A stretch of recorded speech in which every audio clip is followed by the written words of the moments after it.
नमस्कार दोस्तों, मैं हूं आदित्य और आप देख रहे हैं डॉक्टर पीएफ कंसल्टेंसी। अब इस वीडियो में मैं आप लोगों को बाकी बचे हुए दो ऑप्शंस अकाउंट और ऑनलाइन सर्विसेज के बारे में समझाऊंगा। अभी से पहले आपके जितने भी सारे वीडियोस थे वो आप लोग देख के समझ चुके होंगे, ये मैं आपसे आशा कर रहा हूं। अगर वो आप नहीं समझे हैं तो प्लीज़ एक बार वापस उन्हें देखिए और उन्हें अच्छे से समझिए, क्योंकि सारे ऑप्शंस को अच्छे से समझने के बाद ही आप उन पे काम कर पाएंगे और उनका सही यूज़ कर पाएंगे। इसलिए ज़रूरी है कि आप पहले के सारे वीडियोस देखें और उन्हें अच्छे से समझें और एक एक ऑप्शन का जो भी फंक्शन है, जो भी काम है, वो अच्छे से आप लोगों को समझ में आ जाए। अब बढ़ते हैं आगे इस वीडियो में। अकाउंट्स वाला जो ऑप्शन आता है उसके अंदर सिर्फ एक आपको ऑप्शन दिखेगा चेंज पासवर्ड का, जो कि जैसा नाम बता रहा है बहुत ही सिंपल सा काम करता है। इस अकाउंट का पासवर्ड चेंज करता है।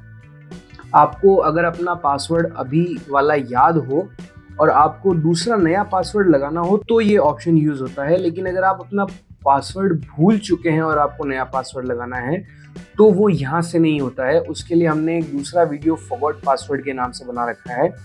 आप ये वीडियो पूरा देखने के बाद उस वीडियो पे जाकर के देखिएगा और उस प्रोसेस को समझिएगा। इसके बाद में जो दूसरा ऑनलाइन सर्विसेज वाला ऑप्शन आता है उस पर जाने पर हमें 4 ऑप्शन और दिखते हैं। Claim, one member one EPF account यानी transfer request, track claim status और डाउनलोड एनेक्शियर के। जो पहला क्लेम का ऑप्शन है वही सबसे मेन और इम्पोर्टेंट ऑप्शन है, जिसका सबसे ज़्यादा यूज़ करने का काम पड़ता है हमारा। क्लेम का यूज़ करके हम पीएफ का, पेंशन का सारा पैसा निकाल के उसके अकाउंट में ट्रांसफ़र करवाते हैं। ये प्रोसेस किस तरह से काम करती है, इसका पूरा डिटेल्ड वर्किंग जो है वो हमने एक दूसरे वीडियो में ऑलरेडी बना के रखा हुआ है। ये वीडियो आप पूरा देख लेंगे, उसके बाद उस वीडियो में जाएंगे, उससे पहले आप नहीं जाएंगे।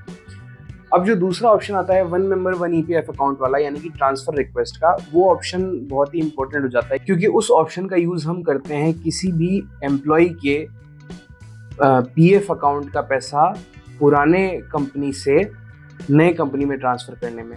होता क्या है कि कई एम्प्लॉयज़ जो होते हैं वो मल्टीपल कंपनीज में काम करते हैं और एक कंपनी को छोड़कर दूसरी कंपनी में जब वो ज्वाइन करते हैं तो काफ़ी समय निकल जाता है, लेकिन उनका पुरानी कंपनी में जुड़ा हुआ जो पैसा होता है वो नई कंपनी में उन्होंने ट्रांसफ़र नहीं किया होता है। अब इसमें दिक्कत क्या होती है कि ट्रांसफ़र किए बिना वो पैसा आप निकाल नहीं सकते हैं। आपका जो करंट अकाउंट है उसी अकाउंट से आप क्लेम कर सकते हैं। इसीलिए आपको पुरानी कंपनी में जो भी पैसा आपका है पीएफ का या पेंशन का, वो आपको नई कंपनी में ट्रांसफ़र करना पड़ता है। इस ऑप्शन से हम वही करते हैं। इसके बाद में ट्रैक क्लेम स्टेटस का जो अगला ऑप्शन है, उस ऑप्शन का यूज़ किया जाता है ट्रांसफ़र रिक्वेस्ट या फिर जो हमने क्लेम ऊपर वाला ऑप्शन देखा था, इन दोनों में से कोई भी अगर हमने लगाया है, कोई भी रिक्वेस्ट हमने कर रखी है, यानी कि अगर हमने क्लेम डाल रखा है किसी का या फिर हमने ट्रांसफ़र रिक्वेस्ट डाल रखी है किसी भी अकाउंट की, तो वो दोनों हमें इस तीसरे ऑप्शन में आकर के दिखती है।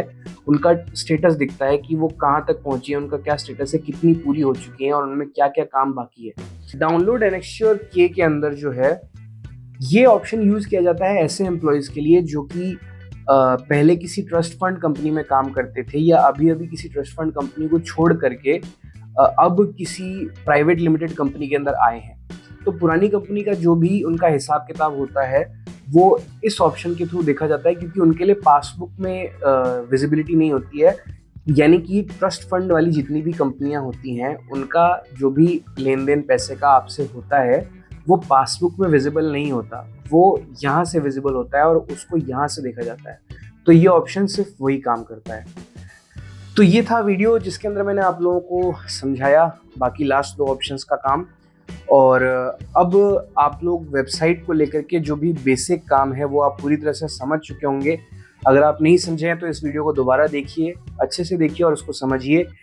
एक एक चीज़ को आप जब तक अच्छे से समझेंगे नहीं तब तक आप आगे का काम ढंग से नहीं कर पाएंगे।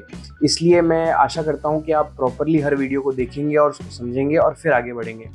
अब मैं आपसे कहूँगा कि आप आगे के वीडियोस को देखिए जो प्रॉपर एक एक प्रोसेस को अच्छे से समझाते हैं। वो भी आप उसी तरीके से देखिए जिस तरीके से आपने इन वीडियोस को देखा है। एक बार देखिए, बार बार देखिए, लेकिन उन्हें प्रॉपरली समझिए कि उनमें कहाँ पर क्या काम हो रहा है और उन्हें किस तरह से किया जा रहा है, उसमें क्या काम नहीं करना है, क्या काम करना है, कितना ध्यान देना है, क्या ध्यान नहीं देना है। उन सब चीज़ों को आप उन वीडियोज़ में देख सकते हैं, हमने ऑलरेडी बना करके रखे हुए हैं।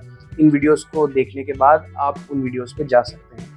आशा करता हूँ ये वीडियो आप लोगों को समझ भी आया होगा और पसंद भी आया होगा। प्लीज़ इस वीडियो को लाइक कीजिए और नीचे कमेंट्स के अंदर आपके कोई क्वेश्चंस हों या डाउट्स हों तो लिखिए, और इस चैनल को सब्सक्राइब भी कर दीजिए ताकि इसके आगे आने वाले वीडियोस भी आप आसानी से देख पाएँ और आगे की प्रोसेस को समझ पाएँ। मैं हूं आदित्य, आप देख रहे थे डॉक्टर पीएफ। नमस्कार।